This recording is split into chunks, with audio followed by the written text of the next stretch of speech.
அனைவருக்கும் வணக்கம். Learners area சார்பாக அனைவருக்கும் வணக்கத்தை தெரிவித்துக் கொள்கிறேன். இன்று நம்ம பார்க்க போது ஆனஸ்ட்.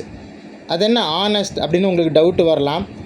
ஹச்சு தானே யூஸ் பண்ணணுன்ட்டு, அது தானே ப்ரொனவுன்ஸ் பண்ணணுன்னு. ஹச்சு இந்த இடத்துல சைலண்ட்டாக வந்துடுங்க. எப்படி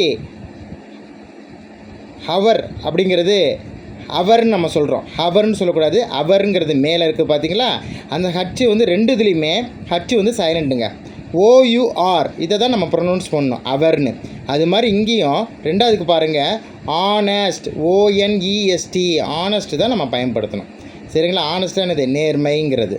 அப்போ அதை தான் நீங்கள் பயன்படுத்தணும். அண்ட் ஆனஸ்ட் சொல்லுங்கள், ப்ரொனவுன்ஸ் பண்ணுங்கள். And honest. மேலே இருக்கிறது என்னது? OUR தான் நீங்கள் ப்ரொனவுன்ஸ் பண்ணணும். And hour, and honest. ஆன்ங்கிறது எதுக்கு யூஸ் பண்ணுறோம்? வவ்வல் வர்றதுக்கும் முன்னாடி பயன்படுத்தணுமா இல்லையா? வவ்வல் என்ன? AEIOU. ஓ வருதா? அதனால் ஓ வரதுக்கு முன்னாடி ஆன் யூஸ் பண்ணணுங்க. அப்போ ஆன் அவர், ஆன் ஆனஸ்ட். சரிங்களா? அடுத்த வகுப்பில் நாம் சந்திப்போம். உங்களுக்கு இந்த வீடியோ பிடிச்சிருந்துச்சுன்னா லைக் பண்ணுங்கள், சப்ஸ்கிரைப் பண்ணுங்கள், உங்கள் ஃப்ரெண்ட்ஸுக்கு ஷேர் பண்ணுங்கள். நன்றி, வணக்கம்.